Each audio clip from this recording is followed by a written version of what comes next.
I want to get around to y'all first. I'm gonna start with you, solo traveler. How patient, or how was the process from you meeting your wife for the first time to y'all actually getting married? So my process was a bit different than most people. So just like as your situation for me, I actually met my wife online through like Facebook. So when I was searching, I was going through different, going through different friends lists and just looking around, same thing, friends and Instagram. So when we first finally met, I was blown away. I was just like, yo, for me, it's the fact that I got a thing for the paisa, that ivory skin tone, and the black hair, and I just love that stuff. And for me, my wife, she has some curves to her. So when I first met her, I'm like, yo, this is it right here. I'm about to go ham on this one. So basically, the whole thing is that we took our time. It actually took us about, well, it depends on how you say it, taking your time. Because for me, it took me about 2 years before I actually married her. We dated for that long. And for those 2 years, I put her through a lot of shit tests, just testing her on everything you could think of, just making sure that she's the right one and everything's all good. Because, how it is when you date women in the United States and you don't find out like the true them after like 3 or 4 or 5 years after being with them. Right. So because of that, I'm doing everything from checking up on her late at night, popping up, making sure, it is what it is, seeing how she reacts in certain situations. So it's, just trying to make sure that, she is who she is. And so, like I said, for me, it took about 2 years. And then when I finally popped the question, I actually took it to Aruba and did the whole thing, popped the question there. And, from there on, another year, that's when we actually got married. But everything was great, especially dealing with the family and so forth. So, it's I guess it depends on each person. Each person have their time, depending on the relationship, because we all know each relationship is different. How well you know that person. All that really matters. You got on bended knee too, huh? You know what? Yeah, well, yeah. It was actually nice. It was actually in the middle of like palm trees, so it was like an open area, but number of palm trees and a rock in the middle. So made it look really, really nice. So. Okay, cool. Yeah, cool. I bended knee. I may not bend a knee for a stateside woman, but I will bend a knee for a foreign woman. I was a knee bender. I got bad knees and was bending.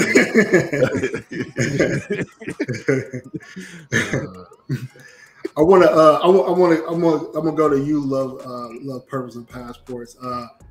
How long was it from you met your wife to you guys were actually married?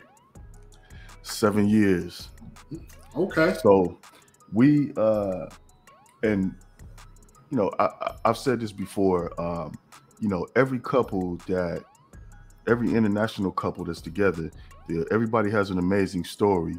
And one of our amazing stories is we did the long distance relationship thing for 7 years. You know what I'm saying? So that's our area of expertise. You know what I mean? We have a series covered about long distance relationships because at this point, we can pound our chest a little bit, and say that we were able to do this. We got it done because there's so much negativity attached to the relationships that go that long and say it can't be done. But, for us, it was like, when the relationship started getting serious,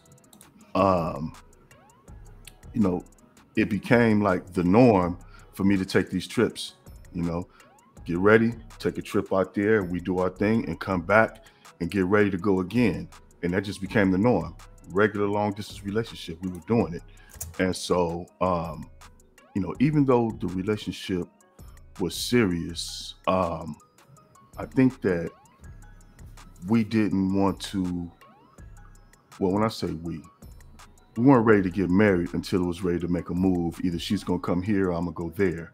So, like I said, this was, this was just our thing. Here we go. You know what I'm saying? For years. And the thing is, as the years pass, it just becomes the norm. You know what I mean? When dudes say vet, this was vetted, with a capital V, a capital E, and a capital P, because, you know, at this point, the norm is, you know, when you get home from work, when I get home from work, we on, you know, we on video, you know, virtual, we on video all the way till it's time to go to bed, you know, Monday through Friday, Saturday and Sunday. And it just became our normal thing. And so, you know, we did it. And then finally, you know, when I popped the question, you know, it was already, you know, it's like, okay, I'm ready to make this move. You know, I can make this move and make it happen. So, you know, you don't want to get married and still be traveling back and forth, you know, when you can. And so by the time I popped the question, you know, a few months later, you know, we got married, and then, you know, a few more months after that, you know, I was able to make that move. But, you know, it's the interesting thing is, like, you know, and that's why I you know, when I talk to regular dudes who don't have it all laid out, I didn't have it laid out because I wasn't even traveling. Like, if my cousin wouldn't have talked to me, I never would have had a passport probably till now. I didn't know anything about it. I hadn't, you know, seen anything about these countries, because we're talking about almost 10 years back, you know, around 10 years back. There were no YouTube videos. You know, it's like dudes now can get a whole, you know, it's just a wealth of information out there between videos and the apps, and everything is just so much easier now. Back then, you know, I didn't know nothing. It wasn't even getting ready to do nothing. But, you know, I bet after that first trip, I was ready to do something, and, you know, start making the trips, you know, and, you know, by, you know, God's grace, I met, you know, who I was looking for. And your first trip. I met her the first trip, bro. I met her the first trip. You know, it took a few more trips after that, but, you know, because here's the thing, you know, when you get in a relationship, the interest is serious, but it takes a little time for the relationship to get serious. You know what I'm saying? It's not, you know, you know, it doesn't just, you know, even though the interest does, and we doing that, but like we say, you know, there's levels to this, and, you know, you got to take it up a notch, and then another notch, and then another notch, and another notch, where now you just cruising. It's just, you know, this is us. This is this us thing now, you know. But you know, that's how we did it, and that's what's up. God man. bless. 7 years, man. That is, I commend that. That's a lot of, that's patience. Oh, yeah. That's patience, man. That's vetting, and to do it long distance, which I'll speak on in a little bit, and consistency, man. It shows a lot of vetting. Part of the vetting process is consistency. You want to see those patterns. You want to see, you know what I mean? We say I love you every night. Certain things is consistent. So I get into that more, but I want to get to my brother Andre, man. How long was it from the first time you met your wife to you guys were actually married? We were about 3.5 years. We did the long distance, just like Marcus and he did in DR. It took us about, because we went through a friendship phase. We went through an issue like a Solo was saying, you know, they get to know somebody. Is this the person I need to be serious with anyway? And so, okay, we attracted to each other on a physical sense and even on an intellectual sense, but is it an attraction that's beyond just we cool with each other, or is it an attraction that, hey, we can see each other together? So over time, we began to grow as a couple towards each other, and we knew we just wanted to be sure. Let's put it like that. And the benefit that we had is just like what Marcus is saying, and probably what some of you guys feel as well.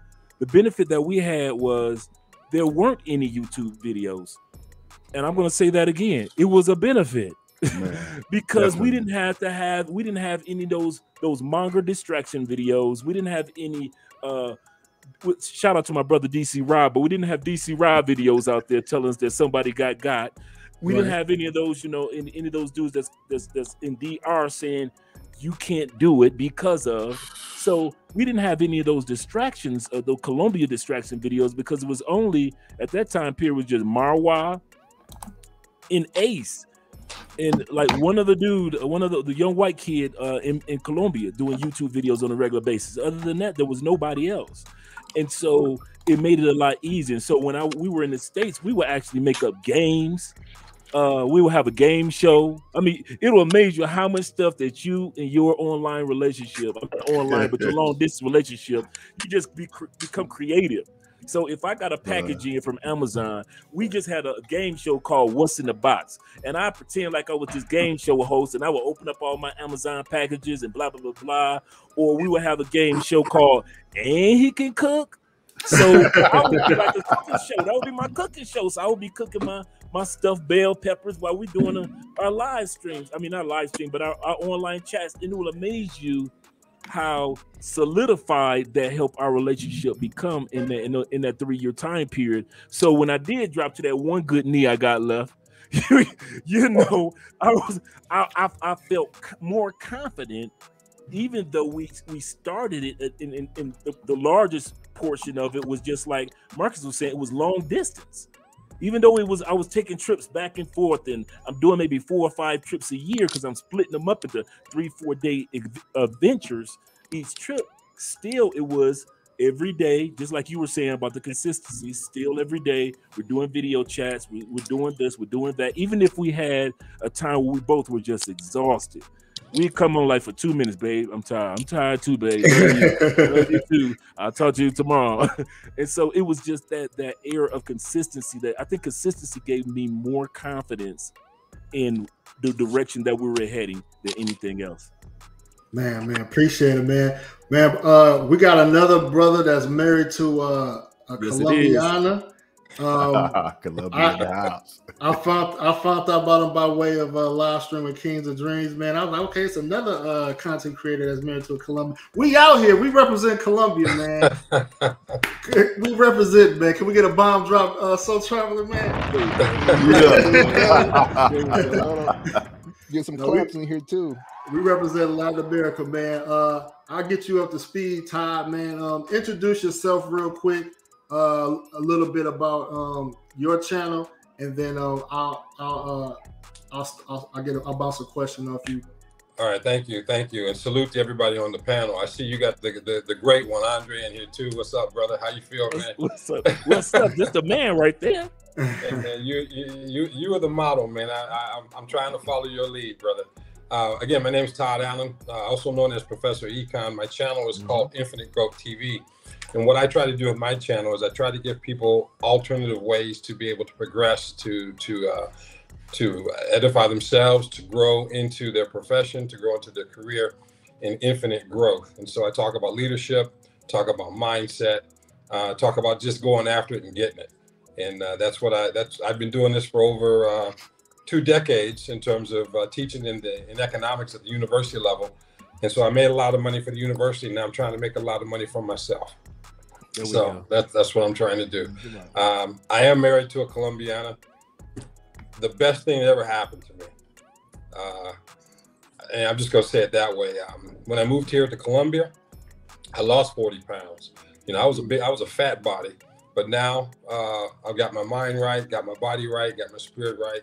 And living here in Colombia, being with my wife, has saved my life. So, and we can talk about that. I can talk about that forever. Oh yeah. Okay, cool. Yeah. So I'm gonna finish up the question. So the question was, how long have you known your wife from the first time you met her until you guys were actually married? I'll answer that, and then I'll pass it to you, Todd. Okay. For myself, like I said, I met my wife. I would say it was about three, almost 4 years from me meeting her until we got married. And you know, I was engaged before. I was engaged a few times actually. Never been married. And so after the last time I was engaged, like I really wanted to take my time. And I took my time with her. We was friends. When we met, she was kind of shy. She really wasn't confident in like getting to know a foreigner. So she was just kind of shy. So we were just friends. And so she seen me date other women and things like that. And I never I never really thought something was going to come of it at a certain point.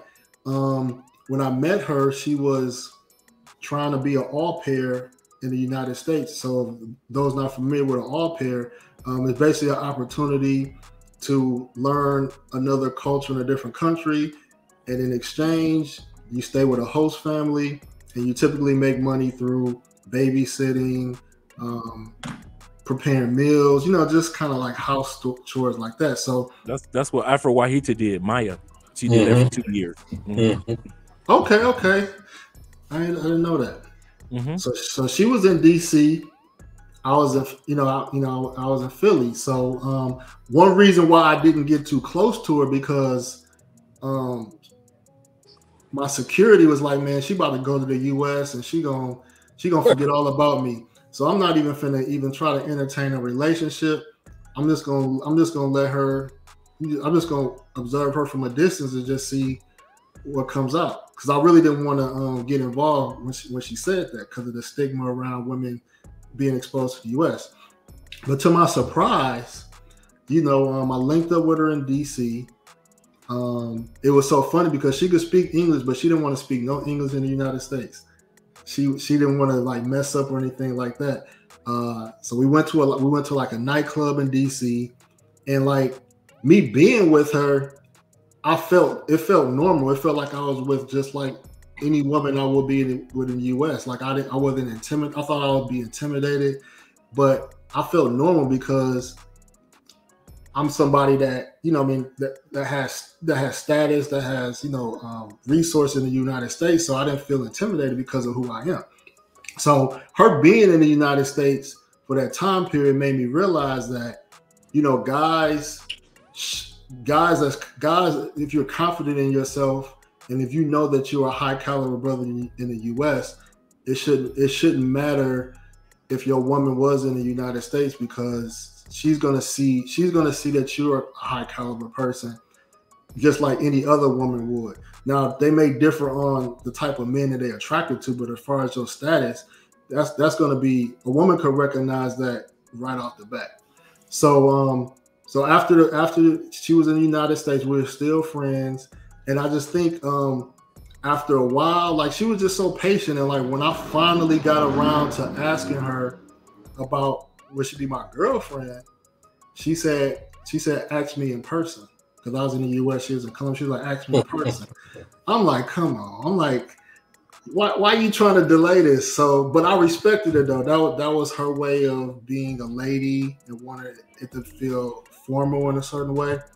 So the next time I came to Colombia, we went out to eat, and I just asked her, to be in a relationship. And, we was in a relationship. And then when I finally proposed, I was so nervous. It was kind of impromptu. Like I didn't have a ring. It was right after the pandemic. So I was just like, I'm going to get the ring. I just wanted to get it out the way, because I was just so nervous and things. So we was at a restaurant again. I didn't get on one knee because, I didn't have a ring. We were just at a table. I had them like bring out flowers. We had a nice dinner, and then I popped the question, and that's pretty much history. And Solo Traveler came to the wedding past April, right? But that was pretty much it. So the reason why I want to ask this question, because a lot of people assume and some have, they think a lot of guys are so thirsty. They see a foreign woman, they just want to get married in 90 days, and that's really not the case, man. Yeah, I call them the 90-day experts.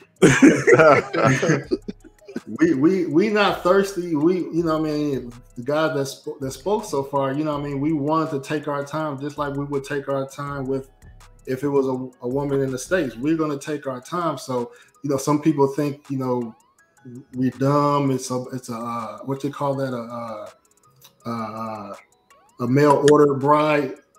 No, we took our time.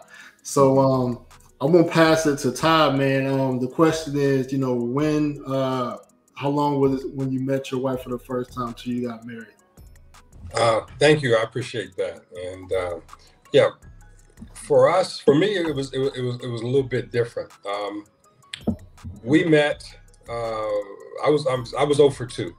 You know, I was married to 2 melanated women, and they decided that they no longer wanted to be married. So I guess they wanted to, you know, monkey branch somewhere else. And so, you know, when someone doesn't want you, you don't fight it. You just say, hey, you know, if that's what you want to do, that, you know, God bless you. So that's what happened. And so my wife and I met. We basically met online. And how we met was that she saw a picture of me holding my goddaughter, and I had a picture of the Torah that was next to me. And so when she reached out to me, she says, what do you know about that book? And so the conversation started basically on a spiritual and religious tip. And I found out that we practice our religion the same way. We practice our beliefs the same way. So our relationship started based on similar values and beliefs. And so when we talked for a year, you know, I decided, well, you know, it was a long distance relationship for a year. And I said, well, let's do this. Let's go ahead and let's meet in a neutral location, because I wasn't going to come all the way to Colombia and not knowing what the landscape was. So I picked a neutral spot. We met in a neutral spot, and that was how we basically formed the relationship. Soon afterwards, I proposed. Then I came to Colombia, met her pastor, met her family, had to get approval from the mom, you know, had to talk to mom, and, you know, had the conversation with mom, met all of her sisters, met her brother-in-law, met nieces, nephews, met the whole family. And we, you know, went from there. So we actually had 2 ceremonies. We had a civil ceremony in July, and then we had our religious ceremony in October of 2019. I then came back to the U.S. thinking that I was going to come back here in March of 2020, and the pandemic hit. So we were separated for almost 10 months, for the first year of our marriage. But my wife is a praying woman. She prays for me. She prays for, you know, everything that we do. The one thing I love about Colombia is that the people are God first, family second, and then the rest comes afterwards. And so it was much more relaxing. My wife cares for me. She makes sure that I'm eating right. She makes sure that I'm exercising. She makes sure that any medications that I need or whatever, she just basically takes care of me. It's almost like I have to remind her that, you know, you're my wife, you're not my mother. Bruh, preach. Preach. But I understand she does that because she loves me. She cares for me. And she's very, very protective. I know that the first several months that I was here, I thought that I knew Spanish, but classroom Spanish and street Spanish are totally different. So I'm a little bit more fluent now. I'm not where I want to be, but she translates Spanish into Spanish for me. So I guess that's the best way to put it. I like that. That's funny, because that's how I learned Spanish, from the street. So whenever I hear the textbook stuff, I'm like, what? Right. Exactly. I'll tell you a quick story. We were at the eye doctor, and so, you know, I'm not knowing what's going on. So the lady's telling me to blink, and so my wife is in my face, papari, papi, papari, and so she's actually blinking. I said, oh, okay. So, you know, I start blinking. Then the lady asked me, what is the letter on the wall? So my wife says, ah, papi, ah. So she's telling me what the letters are. So, but you know, it's stuff like that. What I've come to realize and understand is that it's the little things. It's the little things that I'm appreciative of, and being in the moment. And I think that, you know, being with my wife has added years to my life, not only because I'm less stressed and I'm a lot healthier. I lost 40 pounds, but I'm at peace. And that's the most important thing that I believe that any man could do in any kind of relationship, is just to be at peace and to understand that he can be on his purpose, that he can be in his square, and that he has support and is just at peace with that. And so that's what this relationship has done for me, and I'm just very, very, very thankful for it. Man, that's what's up. That's what's up.